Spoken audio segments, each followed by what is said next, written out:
जो भारत का most wanted अपराधी है, वह टीवी न्यूज चैनल में खुलेआम इंटरव्यू दे रहा है और सिस्टम को ललकार रहा है। गैंगस्टर गोल्डी बरार ने कबूल किया कि उसी ने सिद्धू मूसेवाले को मरवाया और अब बारी सलमान खान की है। दरअसल हाल ही में गैंगस्टर सतविंदर सिंह उर्फ गोल्डी बरार का एक इंटरव्यू सामने आया है, जिसमें उसने कहा कि समय मिलने पर वह सलमान खान को भी मारेगा। आपको बता दें, ये वही गैंगस्टर है जिसका नाम Punjabi singer Sidhu Moosewala murder case में भी शामिल था। गोल्डी बरार के ऊपर कनाडा पुलिस ने इनाम रखा है और इसके खिलाफ इंटरपोल पुलिस ने रेड कॉर्नर नोटिस जारी किया है। यहाँ पर रेड कॉर्नर नोटिस का मतलब है कि जब भी कोई व्यक्ति अपराध करके दूसरे देश भाग जाता है तो देश सहित दुनिया भर की पुलिस को अलर्ट करने के लिए एक नोटिस जारी किया जाता है। इसे ही रेड कॉर्नर नोटिस कहते हैं। इंटरनेशनल लेवल पर वांटेड भगोड़ों के बारे में दुनिया भर की पुलिस फोर्स को सचेत करने के लिए ये नोटिस जारी किया जाता है। चलिए आपको इस खबर की पूरी तह तक ले चलते हैं।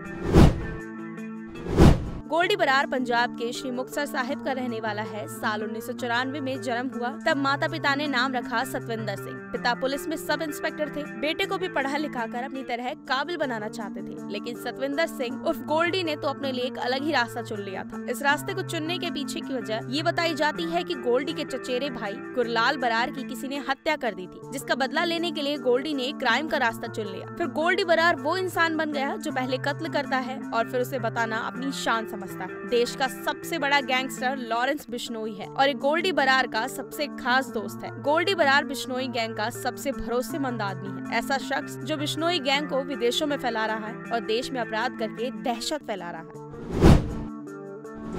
गोल्डी बरार ने कहा कि कई दिनों से मीडिया में चल रहा है कि दाऊद इब्राहिम से हमारा गठजोड़ है। मैं साफ कर देना चाहता हूं कि जिन लोगों ने देश में बम धमाके किए उनसे हमारी कोई दोस्ती नहीं। उसने कहा कि पाकिस्तान में बैठे आतंकी हरविंदर सिंह रिंदा से बात होती थी, उसी ने सिद्धू मूसेवाले से सुलह भी कराई थी। यहाँ गोल्डी ने आतंकवादी दाऊद से किसी भी तरह का कोई संबंध होने से इनकार कर दिया।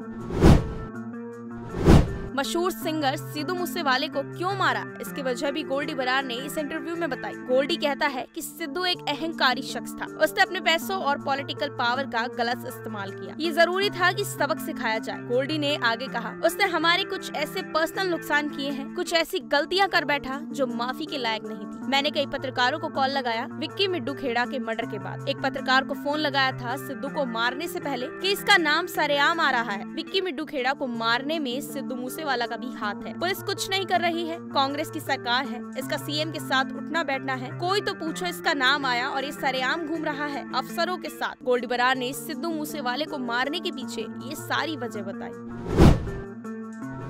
कुछ दिनों पहले सिंगर रैपर हनी सिंह को भी गोल्डी बरार की तरफ से फोन कॉल पर जान से मारने की धमकी मिली थी, जिसकी रिपोर्ट हनी सिंह ने पुलिस में दर्ज कराई थी। इसके बाद उनकी सुरक्षा भी बढ़ा दी गई। इसके साथ ही पिछले कुछ हफ्तों में सलमान खान को भी कई धमकियां मिली हैं, जिसके बाद उनके घर की और उनकी सुरक्षा बढ़ा दी गई। सूत्रों के अनुसार गोल्डी ने कहा कि सलमान को मारना उनकी लाइफ का मेन गोल है। गोल्डी बरार ने कहा, भाई साहब यानी लॉरेंस बिश्नोई ने कहा था कि वह सलमान माफी नहीं मांगेगा। बाबा तभी दया दिखाएंगे जब उन्हें दया आएगी। जैसा कि हमने पहले कहा है, ये सिर्फ सलमान खान के बारे में नहीं है। जब तक हम जीवित हैं, हम अपने सभी दुश्मनों के खिलाफ अपने प्रयास जारी रखेंगे। सलमान खान हमारा लक्ष्य है, इसमें कोई संदेह नहीं है। हम कोशिश करते रहेंगे और जब सफल होंगे तो आपको पता चल जाएगा। गोल्डी ने अभिनेता सलमान खान के लिए कहा, हम उसे मारेंगे, जरूर मारेंगे। भाई साहब लॉरेंस ने माफी मांगने के लिए कहा था, लेकिन उसने नहीं मांगी। जैसा हमने पहले भी कहा है, ये सिर्फ सलमान खान की बात नहीं है। जो भी हमारे दुश्मन हैं, हम उन्हें मारेंगे। सलमान खान हमारा टारगेट है। दूसरी तरफ जब सलमान खान को धमकी से भरे कॉल मिलने लगे तो उन्होंने कहा कि जो होना है वो होकर रहेगा। मुझे यकीन है कि वह खुदा वहाँ है। ऐसा नहीं है कि मैं आजाद घूमने लगूंगा। अब मेरे आसपास बहुत सारे शेरा है, मेरे साथ इतनी सारी बंदूकें घूम रही हैं कि मैं इन दिनों डरा हुआ हूँ। इन सब के बाद सलमान खान की सिक्योरिटी बढ़ा दी गई। इस तरह की घटनाएं एक सवाल पैदा कर जाती हैं कि क्या इस तरह से फेमस नामों को धमकी देकर ये गैंगस्टर खुद को लाइमलाइट में लाना चाहते हैं? क्या धमकी देकर ये फेमस होना चाहते हैं? दरअसल लॉरेंस बिश्नोई गैंग शुरू से ही इसी अंदाज में काम करता आया है। वो अपने अपराधों को बढ़ा चढ़ाकर पेश करते आए हैं। जबकि एक चौंकाने वाली बात ये भी है कि सूत्रों से मिली जानकारी के अनुसार लॉरेंस बिश्नोई ने बताया था कि नेता और बिजनेसमैन उसे धमकी के फर्जी कॉल करने के लिए पैसे देते हैं ताकि उन्हें पुलिस सुरक्षा मिल सके। अब इन दोनों ही बातों के पीछे कितना झूठ है और कितना सच, इसमें आपकी क्या राय है नीचे कमेंट बॉक्स में हमें बताएं। इसी तरह देश और दुनिया की खबरें जानने के लिए देखते रहिए द न्यूज़ 15।